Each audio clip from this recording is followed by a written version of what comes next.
നമസ്കാരം. അസ്ലംസ് നോളേജ് മീഡിയയുടെ പുതിയൊരു വീഡിയോയിലേക്ക് നിങ്ങൾക്ക് ഏവർക്കും സ്വാഗതം. പലരും എനിക്കിപ്പോൾ തന്നെ മെസ്സേജ് അയച്ച് ചോദിക്കുന്ന ഒന്നാണ്, അതിലെൻ്റെ വിദ്യാർത്ഥികളാണ് അധികവും. SSLC കഴിഞ്ഞു, ഇനി എന്താണ് പഠിക്കേണ്ടത്? ഇപ്പോഴത്തെ തലമുറയുടെ പ്രധാനപ്പെട്ട ഒരു ലക്ഷ്യം എന്ന് പറയുന്നത് പെട്ടെന്ന് തന്നെ ജോലി സമ്പാദിക്കുക എന്നുള്ളതാണ്. ജോലി അധിഷ്ഠിതമായിട്ടുള്ള കോഴ്സുകൾ ഉണ്ടോ, അതല്ല നമ്മൾ നോർമൽ സ്ട്രീം ആയിട്ടുള്ള +1 +2 ഇത് മാത്രമാണോ നമ്മൾ പഠിക്കേണ്ടത്? അപ്പം എങ്ങനെയാണ് ഇതിനെക്കുറിച്ച് ഒന്ന് പറഞ്ഞു തരുമോ എന്ന് പറഞ്ഞിട്ട് കുറേ വിദ്യാർത്ഥികൾ എനിക്ക് മെസ്സേജ് അയക്കുന്നുണ്ട്. അപ്പം അവർക്ക് വേണ്ടിയിട്ടാണ് ഈ ഒരു വീഡിയോ. SSLC കഴിഞ്ഞു, ഇനി എന്ത് എന്നുള്ളത്.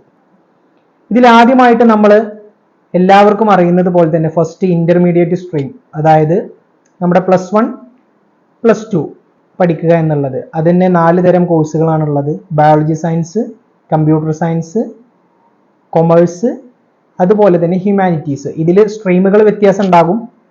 ഈ ബയോളജി സയൻസ് അല്ലാതെ മാത്സ് ഉള്ള സയൻസ് ഉണ്ട്. പിന്നെ അതുപോലെ തന്നെ നമ്മുടെ ഹ്യൂമാനിറ്റീസ് തന്നെ സോഷ്യോളജി, അതല്ലെങ്കിൽ പൊളിറ്റിക്കൽസ്, ഗാന്ധിയൻ സ്റ്റഡി. കൊമേഴ്സ് തന്നെ AFS, അതല്ലെങ്കിൽ കമ്പ്യൂട്ടർ ആപ്ലിക്കേഷൻ തുടങ്ങിയിട്ടുള്ള പലതരത്തിലുള്ള കോഴ്സുകൾ, സ്ട്രീമുകൾ വെച്ച് പഠിക്കുന്നവരുണ്ടാവും. അപ്പോൾ +1 +2 എന്നുള്ളത് നോർമലി എല്ലാവരും പഠിച്ചിറങ്ങുന്നത്. ഇതിൽ പ്രധാനമായിട്ടും നിങ്ങളോട് എനിക്ക് പറയാനുള്ളത് OSS ആണ്. കാരണം ഏറ്റവും ഡിമാൻഡുള്ള കോഴ്സുകളിൽ ഒന്നാണ് സയൻസ് സ്ട്രീമുകൾ. സയൻസിലെ കമ്പ്യൂട്ടർ സയൻസ്, അതുപോലെ തന്നെ ബയോളജി സയൻസ് എന്നിവ. അപ്പോൾ എല്ലാ വിദ്യാർത്ഥികളും അത് ശ്രദ്ധിക്കുക. ഇനി രണ്ടാമതായിട്ട് പറയുന്നത് VHSE കുറിച്ചിട്ടാണ്, വൊക്കേഷണൽ ഹയർ സെക്കൻഡറി സ്കൂൾ. കേരളത്തിൽ തന്നെ കുറച്ചധികം സ്കൂളുകൾ കേന്ദ്രീകരിച്ച് മാത്രമേ വൊക്കേഷണൽ ഹയർ സെക്കൻഡറി സ്കൂളുകൾ ഉള്ളൂ എന്നുള്ളതാണ്. ഇതിൽ VHSന്റെ ഏറ്റവും പ്രധാനപ്പെട്ട ഒരു പ്രത്യേകത എന്ന് പറഞ്ഞു കഴിഞ്ഞാൽ, നമ്മൾ ഈ 2 വർഷത്തെ പഠനം കഴിഞ്ഞിറങ്ങുമ്പോൾ, +1 +2 പോലെ നമ്മൾ പഠനം കഴിഞ്ഞിറങ്ങുമ്പോൾ ഏതെങ്കിലും ഒരു മേഖലയിൽ നമുക്ക് കൃത്യമായി പ്രാവീണ്യം നൽകുക, തൊഴിലധിഷ്ഠിത വിദ്യാഭ്യാസം എന്നുള്ളതാണ് VHSയുടെ മലയാളം പരിഭാഷ. അതായത് ഏതെങ്കിലും ഒരു മേഖലയിൽ നമുക്ക് തൊഴിൽ പ്രാവീണ്യം നൽകുക എന്നുള്ളതാണ് ഇതിൻ്റെ പ്രത്യേകത എന്നുള്ളത്. അപ്പം അതിനെ പലതരത്തിൽ അഗ്രികൾച്ചറൽ സെക്ഷൻ ഉണ്ട്, ഫിഷറീസ് ഉണ്ട്, അനിമൽ ഹസ്ബൻഡറി ഉണ്ട്, മെക്കാനിക്സ് ഉണ്ട്. അപ്പോൾ നമുക്ക് ഏതാണോ സ്യൂട്ടായിട്ടുള്ളത് അത് നമ്മൾ സെലക്ട് ചെയ്യുക.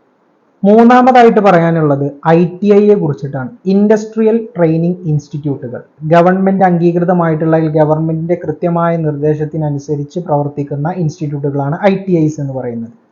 ഇതിന്റെ പ്രത്യേകത എന്ന് പറയുന്നത്, നിങ്ങൾ ഏതെങ്കിലും ഒരു ജോലിയിലേക്ക് കൃത്യമായിട്ട് പ്രവേശിപ്പിച്ച് കൃത്യമായിട്ട് അതിനെക്കുറിച്ച് പരിശീലനം നൽകി നിങ്ങളെ ഒരു നൈപുണ്യമുള്ള ഒരു വ്യക്തിയാക്കി, ഒരു തൊഴിലാളിയാക്കി മാറ്റുക എന്നുള്ളതാണ് ഇതിന്റെ പ്രധാനപ്പെട്ട ലക്ഷ്യം.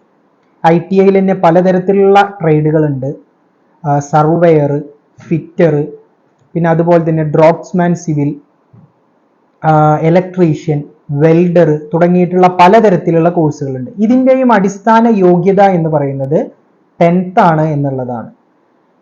ഇനി നാലാമതായിട്ട് നമ്മൾ പറയുന്നതാണ് പോളിടെക്നിക് കോഴ്സുകളെ കുറിച്ചിട്ട്. പോളിടെക്നിക് കോഴ്സുകൾ 3 വർഷത്തെ കോഴ്സുകളാണ്. ഇതും നിങ്ങൾക്ക് 10th കഴിഞ്ഞാൽ എടുക്കാൻ കഴിയുന്നതാണ്. ഇത് ഡിപ്ലോമ കോഴ്സുകളാണ്. Diploma in civil engineering, diploma in mechanical engineering, biomedical engineering തുടങ്ങിയിട്ടുള്ള നിരവധി കോഴ്സുകൾ പോളിടെക്നിക്കുകളിലുണ്ട്. അപ്പോൾ ഇതും നിങ്ങൾ 10th പാസ്സായ വിദ്യാർത്ഥികൾക്ക് എടുക്കാവുന്നതാണ്. അപ്പോൾ നിങ്ങളോട് പ്രധാനമായിട്ടും എനിക്ക് പറയാനുള്ളത്, SSLC കഴിഞ്ഞു, ഇന്നത്തെ തലമുറ എന്ന് പറയുന്നത് തൊഴിലധിഷ്ഠിത വിദ്യാഭ്യാസത്തെയാണ് കൂടുതലായിട്ട് പ്രോത്സാഹിപ്പിക്കുന്നത്. കാരണം പെട്ടെന്ന് തന്നെ ജോലിയിലേക്ക് കയറണം, പെട്ടെന്ന് തന്നെ നന്നായി സമ്പാദിക്കണം എന്നുള്ളത് അത് നല്ല ഉദ്ദേശവുമാണ്.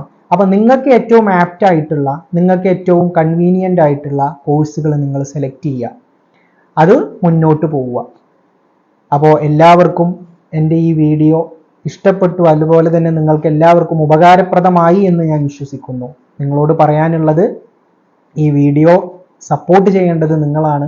അപ്പോൾ എല്ലാവരും ഈ വീഡിയോ കാണുന്ന എല്ലാവരും ഈ വീഡിയോ സബ്സ്ക്രൈബ് ചെയ്യുക. അതുപോലെ തന്നെ ഈ വിവരം നിങ്ങളുടെ ഫ്രണ്ട്സുകളിലേക്ക്, ഇത് ആവശ്യമുള്ള കുറേ ആളുകൾ ഉണ്ടാവും, അവരിലേക്ക് നിങ്ങൾ ഈ വീഡിയോ എത്തിച്ചു കൊടുക്കുക. നമസ്കാരം.